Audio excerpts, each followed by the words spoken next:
Bonjour à tous, j'espère que vous allez excellemment bien. Et oui, c'est la première vidéo de l'année 2020. Bonne année si vous êtes là sur la chaîne depuis quelques temps. Je sais qu'il y en a pas mal qui ont rejoint la chaîne là. Au niveau des abonnés, j'ai vu ça ce matin, parce que pour tout vous dire, j'ai sorti la dernière vidéo, ça doit être Williams. J'ai dû l'uploader le 11 ou le 12 décembre, j'avais pas ouvert YouTube depuis, donc j'avais fait 2 semaines un petit peu de pause. Donc là on est de retour. On est de retour avec un programme qui sera chargé cette année. Il y aura plein de choses, il n'y aura pas que du sport, il y aura aussi des médias, il y aura aussi du jeu vidéo. J'ai eu des idées là pendant ces 2 petites semaines de pause. Et donc on est reparti avec une première vidéo un petit peu détente, on va dire, même si j'ai quand même bossé pour la sortir. Pas au niveau du montage, mais au niveau de regarder tout le règlement et comment ça va se dérouler. On va parler du Dakar 2020. Vous connaissez ma passion pour les sports mécaniques, ça continue sur la chaîne. Dakar 2020, Dakar du renouveau, 3e chapitre de l'histoire du Dakar. On a fait l'Afrique, en long, en large, en travers, de 78 à 2008. Puis, enfin 2008, l'édition annulée. De 2009 à 2019, c'était l'Amérique du Sud avec l'Argentine, le Pérou, le Chili, la Bolivie qui ont vu le Dakar. Et puis cette année, arrivé en Arabie Saoudite, arrivé au Moyen-Orient, parce que dans les années à venir, il n'y aura pas que l'Arabie Saoudite sur le parcours. C'est l'idée de toute façon des organisateurs et c'est ce qu'il faudra faire, parce qu'on ne pourra pas se contenter simplement de l'Arabie Saoudite, ou sinon au bout de 2-3 éditions, eh bien on s'ennuiera parce qu'on aura vu déjà toute la panoplie du parcours disponible. Le Dakar 2020, donc Dakar qui partira d'Arabie Saoudite, on va faire un petit peu le parcours très intéressant. Alors on partira de Jeddah, donc c'est quasiment à côté de la mer Rouge. Jeddah, voilà, c'est le long de la mer Rouge, pour aller du côté de Qiddiya. Donc là c'est un petit peu plus au centre de l'Arabie Saoudite, en sachant qu'il y a des zones qu'on n'utilise pas de l'Arabie Saoudite. On passera par Riyad par exemple pour le jour de repos. Mais voilà, on est quand même assez loin. Voilà, on n'utilise pas toute l'Arabie Saoudite. Nous aurons, et ça il faut le rappeler, 12 étapes. Donc c'est pas encore un Dakar totalement qui a retrouvé sa splendeur du milieu de l'époque de l'Argentine ou de l'Afrique. Parce qu'à l'époque c'était 14 jours, 15 étapes. Là on est un peu moins. On partira dimanche. Le 5 janvier, donc demain ou dimanche, enfin ou dans 2 jours, je sais pas trop quand je vais publier la vidéo, et puis on arrivera le 17 janvier avec une particularité sur ce Dakar, c'est du kilométrage tous les jours. C'est-à-dire qu'il n'y a pas une étape où on est à moins de 300 km. La plus courte des étapes, c'est la première, c'est 319 km. 2 spéciales, je rappelle, 752 au final avec la liaison, donc il y aura beaucoup de liaisons sur cette première étape. Et puis on continue jusque dans la dernière spéciale où on aura quand même 374 km. 2 spéciales chronométrées, sans compter la liaison. Donc on commence ce parcours Jeddah Al-Waji. Je m'excuse pour l'accent. 752 km dont 319 de spéciale. Donc c'est une première spéciale qui est le long de la mer. Je suis pas sûr que ça soit la plus difficile. Je pense que ça sera assez typé WRC. Ensuite, Al-Waji Neom. 393 km de spécial au total, 367 de spécial chronométré, donc peu de liaisons, c'est-à-dire qu'on aura peu de kilomètres, mais vraiment beaucoup de kilomètres de spécial, avec une particularité cette année de cette étape numéro 2, c'est pour les motos, c'est la super étape marathon. Ça veut dire quoi, super étape marathon? Eh bien tout simplement, les pilotes n'auront que 10 minutes, un quart d'heure, je ne sais plus le temps total, mais très peu de temps pour faire les réparations. C'est-à-dire qu'une étape marathon classique, tout d'abord, vous avez le droit qu'un équipier vous aide à changer les roues, à changer les pneus, à remettre de l'essence, à faire les vidanges, tout ça. Donc souvent, dans les équipes moto, eh bien, les porteurs d'eau s'occupent de ça pendant que le leader fait peu de choses, on va dire, sur la moto, même s'il est obligé de travailler. Et surtout, vous avez un temps limité pour réparer. Donc vous avez le droit à 4 heures, 5 heures, 6 heures pour réparer votre moto si vous avez fait de gros dégâts. Sur la super étape marathon, ce n'est pas le cas. Vous seul aurez le droit de toucher à votre moto. Vous n'aurez pas le droit d'utiliser un équipier. Et surtout un quart d'heure. Donc grosso modo, vous n'avez le temps de faire qu'une vidange et de changer les 2 pneus. Pas beaucoup plus. Donc ça va être Compliqué, surtout que le lendemain, Neom, c'est David Castera qui dit que c'est la plus belle étape de ce Dakar 2020, le directeur de course, David Castera. On aura le droit à 427 km de spécial chronométré, 504 km au total. Ça devrait être un petit peu compliqué. Pour vous situer sur la carte de l'Arabie Saoudite, Neom, c'est tout au nord de l'Arabie Saoudite, c'est au nord-ouest de l'Arabie Saoudite. On est encore assez proche de la mer Rouge. Et puis dès le lendemain, on part de Neom pour aller à Aloula, 453 km de chrono. 672 au total, donc ça veut dire quand même plus de 200 km de liaison, ça fait, il faut le compter dans la fatigue, surtout pour les concurrents amateurs, mais également pour les concurrents élites. C'est fatigant d'être dans une voiture de course pendant 200 bornes, surtout à rouler à 80 km/h, je ne sais pas si c'est 80 km/h en Arabie Saoudite, mais ça fatigue un petit peu. Donc voilà, ensuite Aloula Aïl, 564 km dont 353 de spécial chronométré. Et puis la plus longue spéciale en kilomètres total, c'est Aïl Riyad, 830 km, en sachant qu'il y a l'arrivée à Riyad se fait en liaison bien entendu, 830 km au total, 477 km de course. Journée de repos le samedi à Riyad pour réparer, pour se détendre, et le lendemain, le dimanche 12 janvier, c'est l'étape la plus longue en spécial chronométré. Riyad Wadid Al Dawazir, 546 km de spécial chronométré sur 741 km au total. Wadid Al Dawazir, une boucle autour de cette ville, 477 km de spécial, 716 au total. Non, j'ai dit une connerie. La spéciale la plus longue, ça sera Wadi Al Dawazir Arad, 886 km. Un gros morceau, 410 de spécial chronométré. Et puis Arad Soubeïta, 608 km.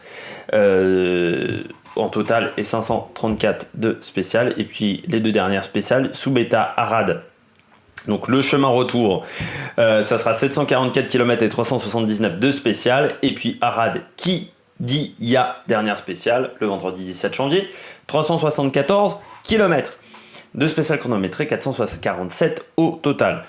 De toute façon, on pourra retrouver cette carte sur le site du Dakar à Esso et sur d'autres sites. Il y a la carte du Dakar est présente partout. Moi, ce que je trouve intéressant sur ce parcours, si je dois donner un petit peu mon avis positif, c'est un parcours qui a du kilométrage. C'est-à-dire en Amérique du Sud, on a eu très peu de grandes étapes. Alors là, vous allez me dire, il y a très peu de très très longues étapes. Oui, mais on a un parcours où tous les jours, il y aura des kilomètres. Moi, je me souviens d'une année, on a eu une étape de 34 km pour commencer le Dakar. C'était souvent le problème. Les premiers jours en Amérique du Sud, on avait très peu de kilomètres.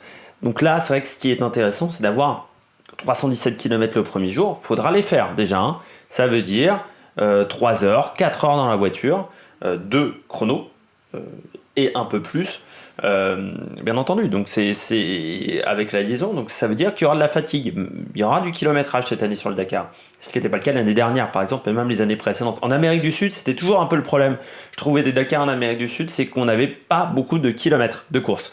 Deuxième chose qui est assez intéressante sur ce Dakar, c'est outre le kilométrage, c'est qu'on n'a pas d'étapes qui ne servent à rien.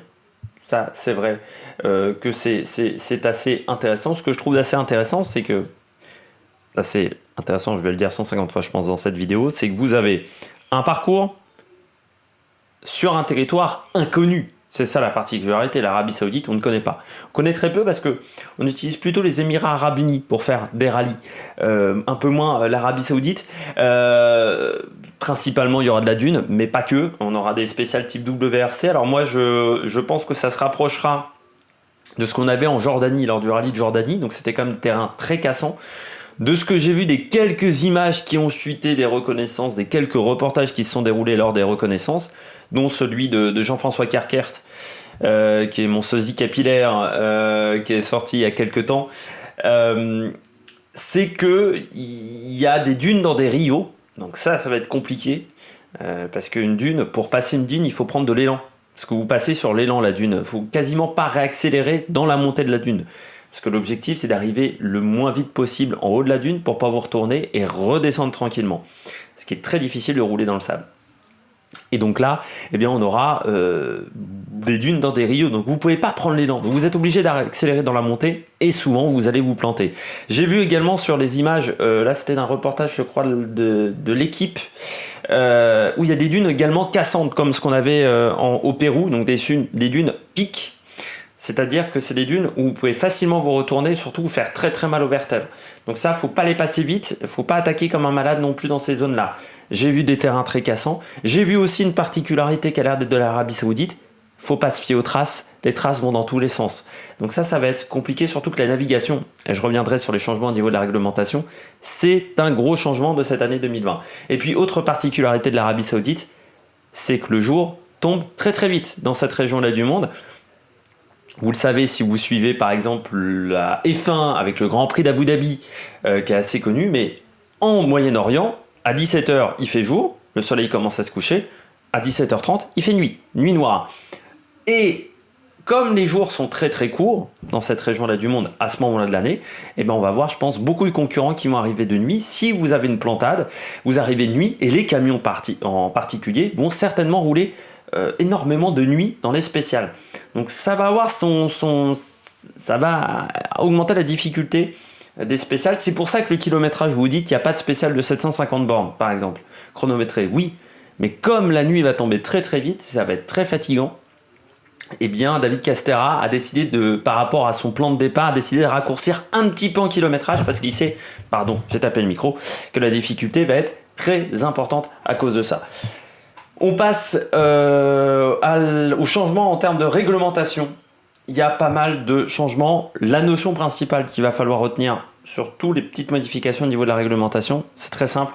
La navigation revient en force dans ce Dakar. On pensait que c'était le cas l'année dernière, mais David Castera s'est aperçu de choses lors des contrôles. Alors David Castera, il faut quand même rappeler un petit peu son parcours. Directeur du Dakar depuis l'année dernière, mais avant il a été copilote par exemple de Cyril Després chez Peugeot, donc il sait comment ça se passe dans les gros teams. Il sait quelles sont les méthodes pour aider les copilotes et les navigateurs. Et ces dernières années sont apparus des spécialistes de la cartographie, les mapmen. Et l'objectif c'est de réduire l'impact des mapmen. Tout d'abord, avec sur certaines spéciales, le roadbook qui sera donné qu'un quart d'heure avant le début de la spéciale. Donc là, autant vous dire, impossible d'utiliser les mapmen. Les mapmen ne pourront vous dire que les quelques difficultés qu'il y a entre les deux villes, mais ça sera très difficile de situer où est la spéciale. Donc les mapmen auront un intérêt très limité.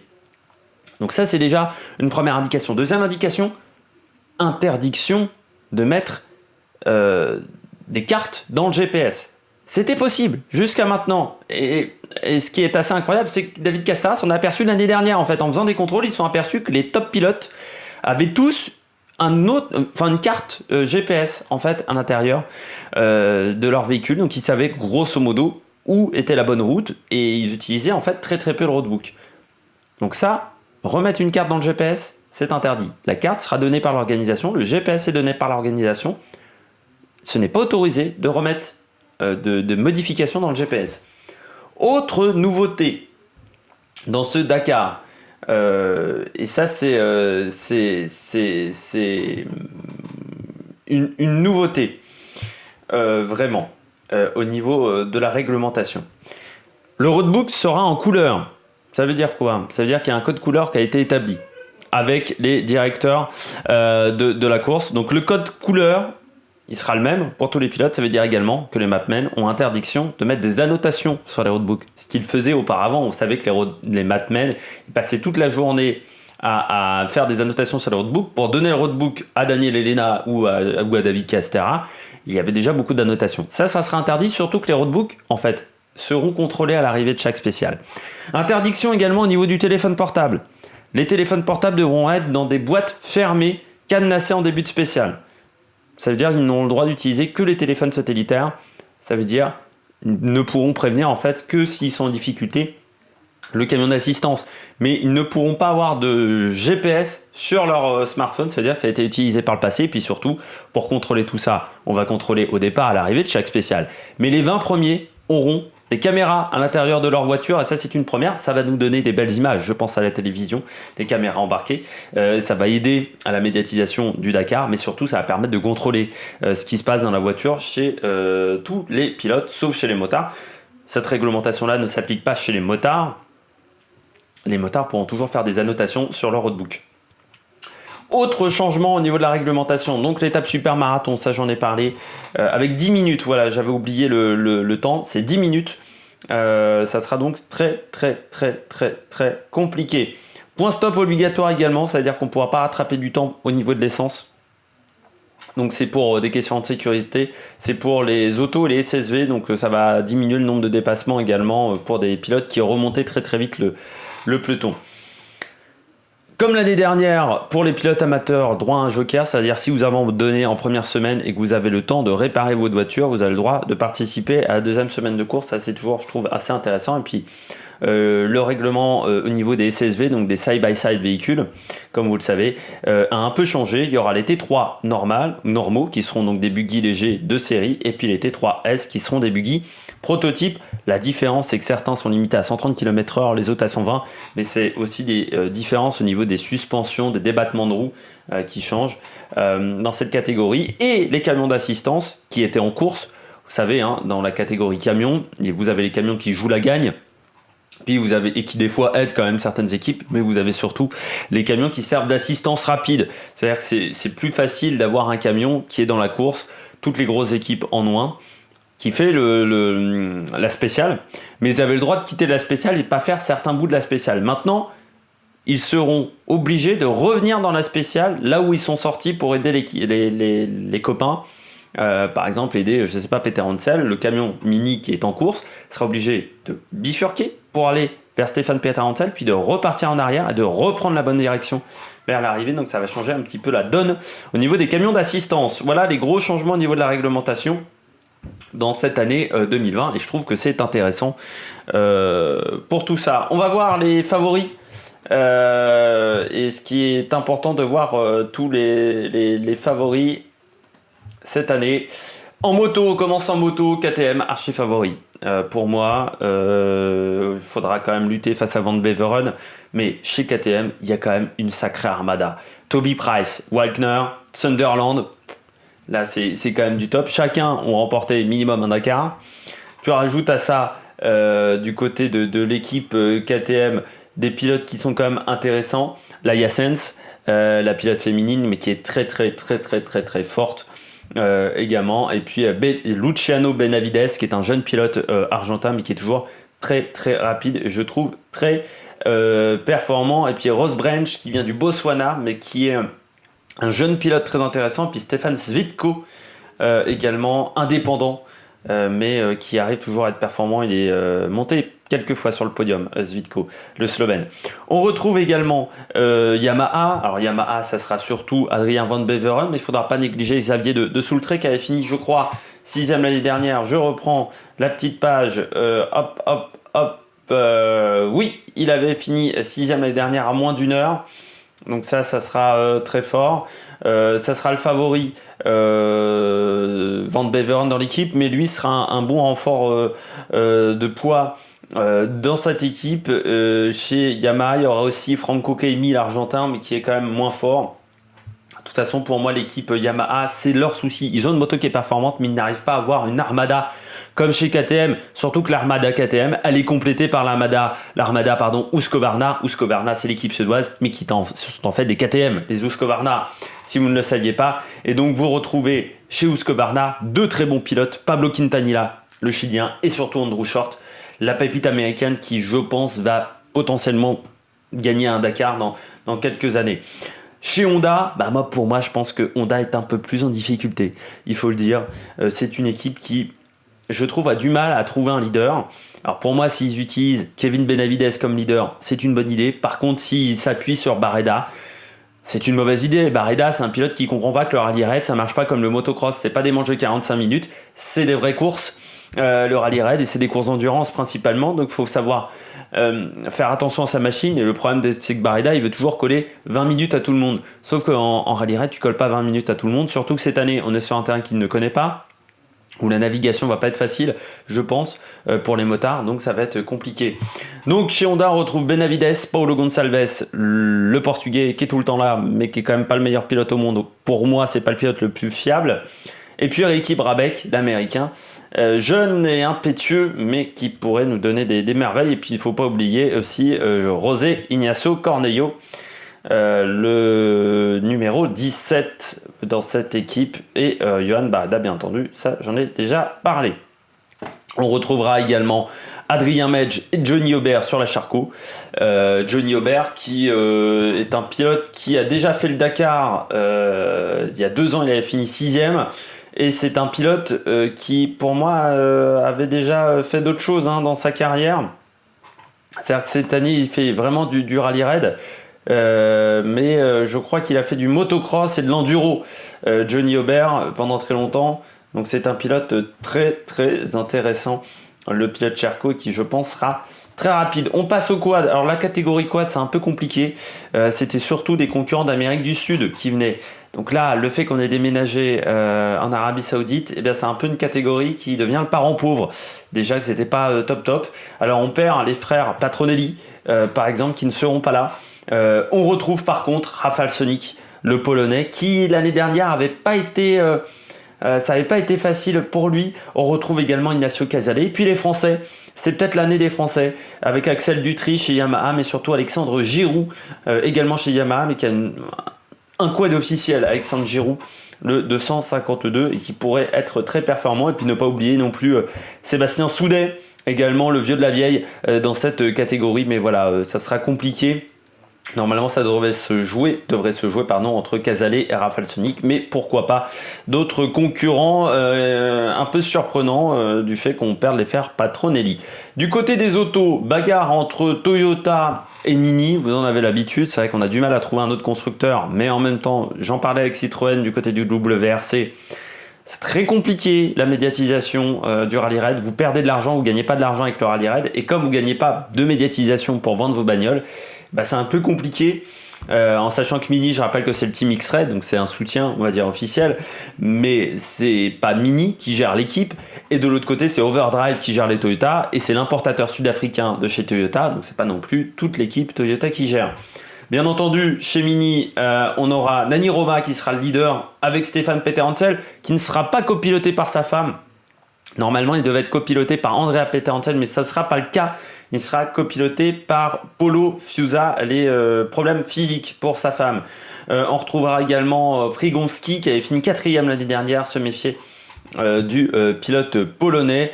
Et puis on retrouvera également un pilote auquel il faut se méfier, c'est Yazid Al-Raji, saoudien. C'est pour ça qu'il faut s'en méfier. Lui, il connaît très très bien le terrain. Et puis le Cheikh Khalid Al-Qassimi, ancien pilote de WRC, pour ceux qui se souviennent, chez Citroën, et qui aura une Peugeot 3008. C'est le seul qui utilisera une 3008. Véhicule qui commence à vieillir un petit peu, mais toujours très performant. Et puis on aura également chez Mini Orlando Terra Nova également. Du côté de Toyota, Nalatia, le vainqueur de l'année dernière, qui sera épaulé par Ginial De Villiers. On aura également Ten Brinke dans cette équipe. Et le rookie le plus médiatisé de tous les temps sur le Dakar, Fernando Alonso, qui sera copiloté par l'ancien pilote moto Marc Coma, qui faisait le parcours l'année dernière. C'est un duo qui peut être détonnant sur certaines spéciales, qui normalement aura du mal à gagner à la fin du Dakar, mais il faut se méfier. Fernando Alonso, quand il est arrivé en IndyCar au 500 miles d'Indianapolis, il a été très intelligent dans sa manière de courir, et il était dans le peloton de tête. Au 24 heures du Mans, pareil, il a tout fait pour courir de manière intelligente, et il remporte la course, et il remporte aussi cette année-là les 6 heures de Spa avant, qui était sa première course dans la catégorie.